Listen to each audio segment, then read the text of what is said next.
деген шуруп бар. Бала, сен менен тез ашканды бересиң. Тыңдап күнү менен кунака келет.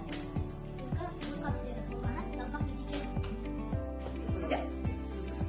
Бөлек тағы ертегілерін жаздырып кетmişler. Но байлықпен ақыл деген ертегі. Бір шалдың 4 ұлы болды. Шалдықтары кімнің байлығы ақылына сай болса, сол менің мұрагерім болады. Менің жинаған байлығыма, менің жинаған дүниеме ие болады дейді. Сонда үлкен ұлы береді. Асыл тасты жүзігін көрсетеді. Міне менің байлығым. Сосын екінші ұлы күміс кездегі міне менің